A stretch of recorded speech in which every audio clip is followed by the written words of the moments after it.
Isang magandang araw ng Miyerkules sa inyong lahat, mga bayang classmates. Yes, balik paglilibang po tayo para sa mga pakarerang naihanda at nabuo sa atin ng MMTCI at Philippine Racing Commission Handicappers ngayong araw ng Miyerkules. Ika-6 na araw para sa buwan ng Agosto, mga bayang classmates. At hari na maganda ang dating nito para sa atin.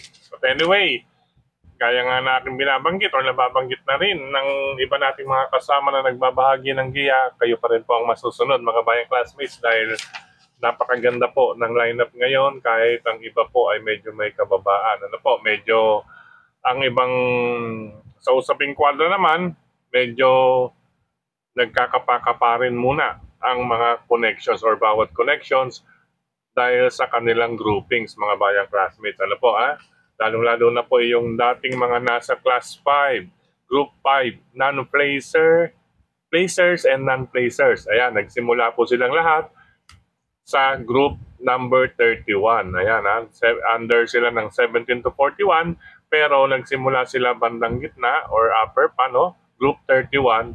Yan, unahan na lamang sila makasagad ulit papunta sa 18 or down to pinakabababang 17. But anyway, matandaanin natin yan mga bayang classmates. Welcome po muna sa ating mga bagong classmates, mga bagong subscribers dito sa ating channel.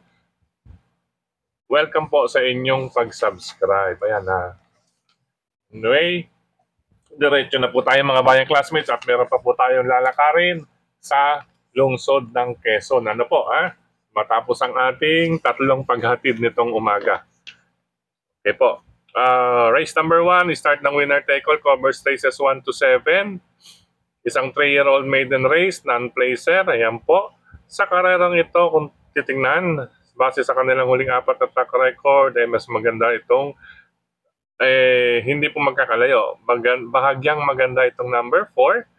West Tower na papatnubayan ni Onal Baldonito, kasama itong number 6 na rin.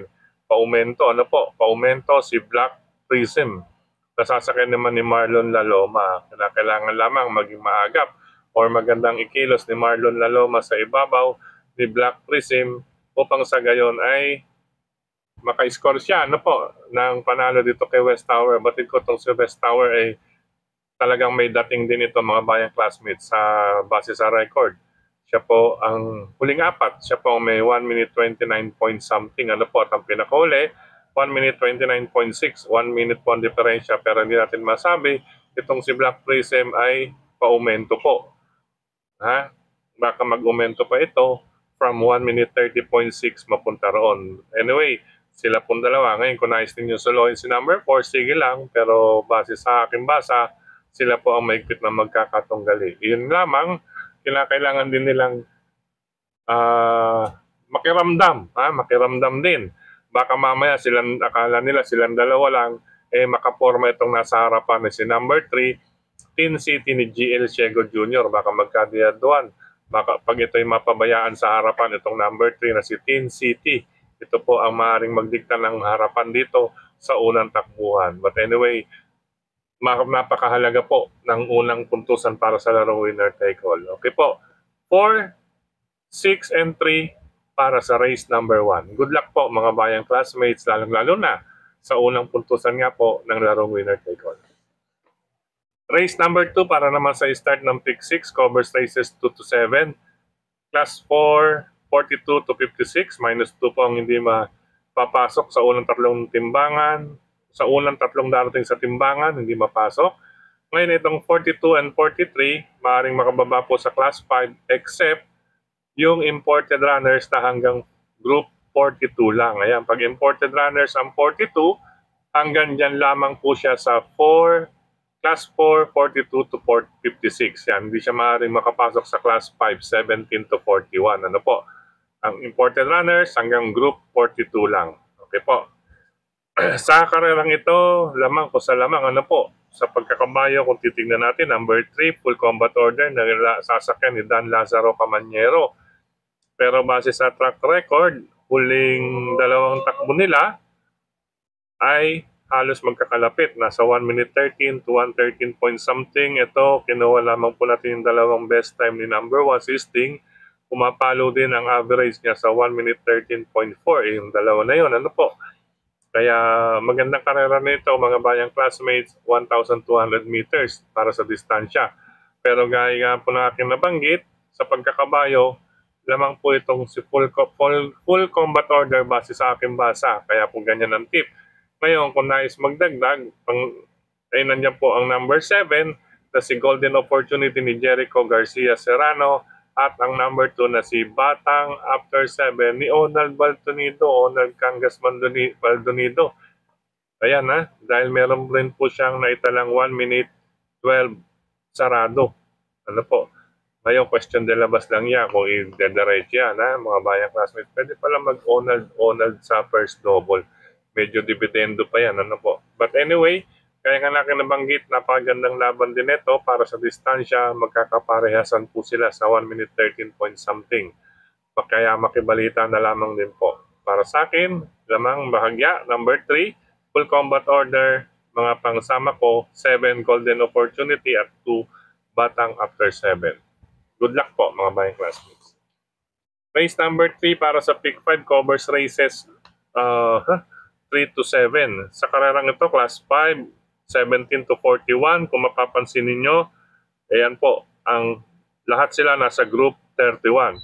Ang mga nasa group 31, ayan, rating based handicap system, group 31, starting point ho yan ng mga dating nasa class 5, group 5 placer and non-placer groups.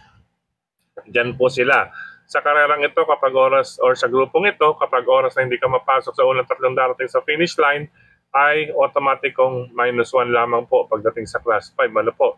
Kaya napakalayo pa po. Yung 18, ang pinaka-nais magpasagad ay hanggang 17, napakalayo pa po ng 18. Pero huwag muna natin isipin yan. By month of November or December, marami mga kabayo na dyan sa grupong 17 and 18. Ano po? Ayan. Okay po.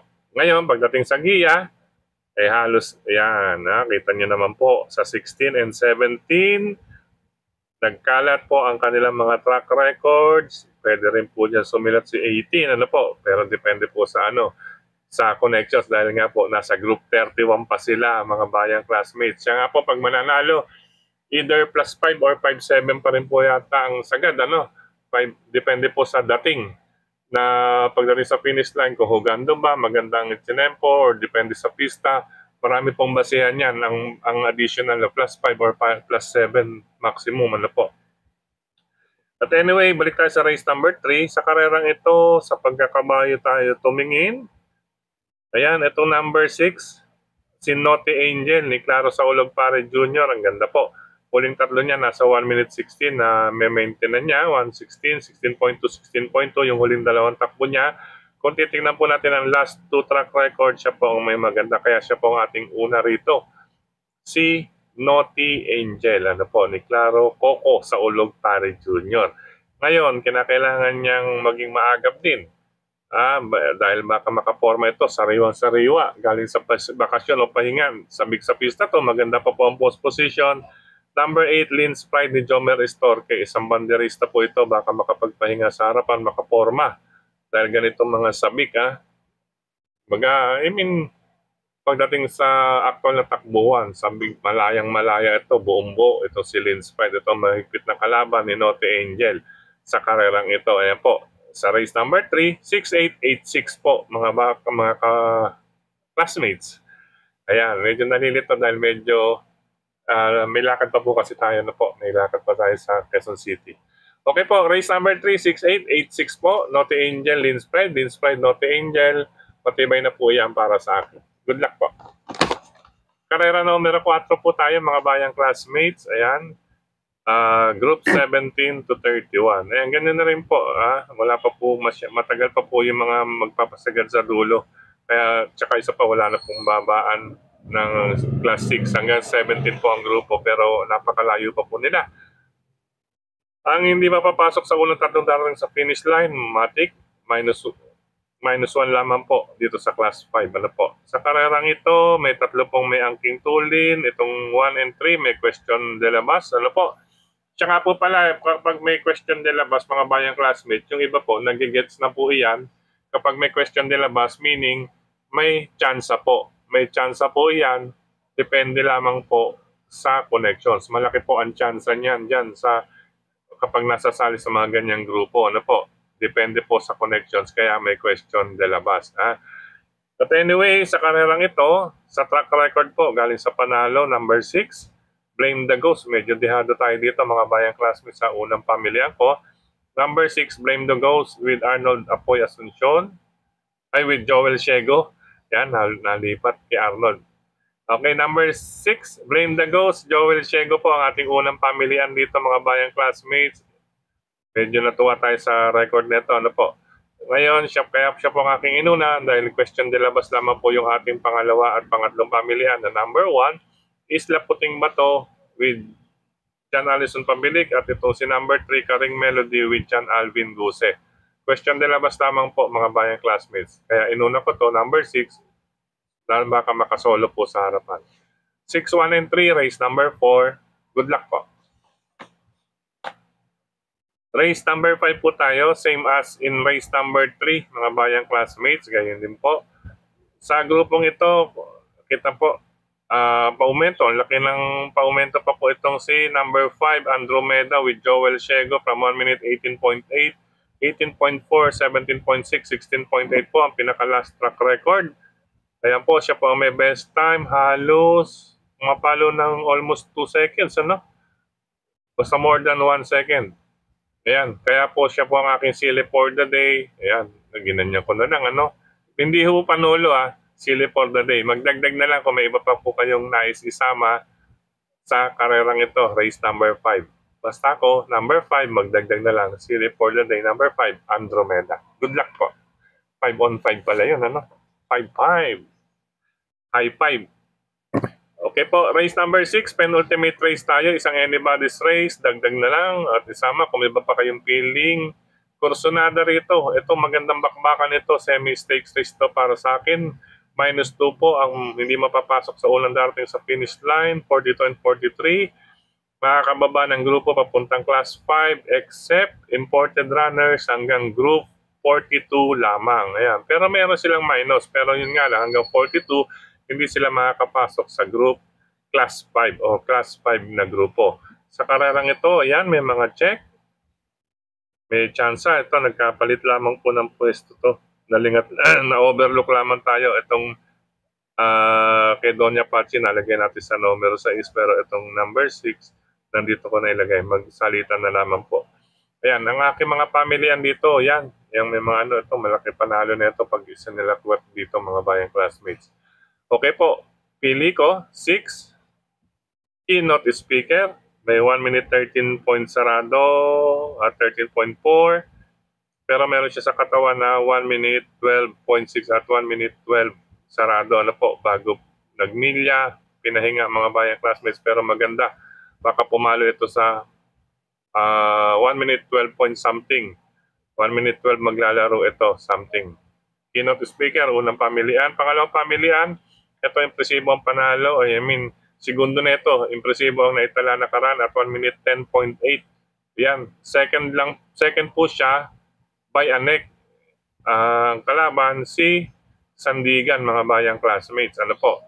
Kaya po, may 1 minute 12 point something. Wire chip po, ang ating pangalawang pamilihan with Onald Baldonido. Lahat ng mga sakay ni Onald, in the money ngayon, mga bayang classmates. Good luck. Good luck kay Onald Baldonido sa araw na ito, mga bayang classmates. Ano po, in the money lahat ng sa kanya sakay, may chance ang makapremyo. Pangatlong pamilyan ko, ito na rin po, gaya na akin nabanggit, question de labas lamang, malaki ang chance neto if ituloy with Charles Reyes, Eyasaki. Dihado natin yan, mga bayang classmates. Okay po, ulitin ko, isang napakagandang karera ang race number 6. Ayan, 614 ang aking pamilyan, mga bayang classmates. Anybody's race ito. Maniguro po tayo rito para makaabot tayo sa paratingan. Ano po? Total, meron naman po tayong medyo napipisil. Ano po? Si Full Combat Order at si Andromeda. At yung race number 1 din po, medyo talasan na lamang din po ang pakiramdam, mga bayang classmates. Last and final race tayo, mga bayang classmates. Paratingan na lahat. Anybody's race to. Kaya makibalita na lang, dagdag at isama kung may ba pa kayong pili kursonada babalitaan. Ito kung may mga check, medyo lamang po sa track record or sa pagkakabayo ang aking mga pamilya dito. Number 3, Arrogante with John Pamboy Ponce. Number 2, Grand Majesty with Andrew Bumbum Villegas. At isama ko rin to, maganda po ang pwesto. Number 1, Doña Chicha with Lester Fontanilla de Jesus. 3-2-6 po ako sa last and final race. Kung kursunada niyo po itong dalawa pang may check, ay sige lamang po. Ay number 6 pala, no? Ang ating pang third, si Ginebra with Moji Henson. Ayan. Dagdag na lamang din po kayo mga bayang classmates. 3-2-6 ang aking pamilya pala, no? 3-2-6, Arrogante, Grand Majesty, Ginebra, Panersera. Ayan, Doña Chicha, pwede rin po isama. At si number 8, Malibu Bell. Kayo na po. Paratingan po yan mga bayang classmates. Good luck po. Yan, medyo taran.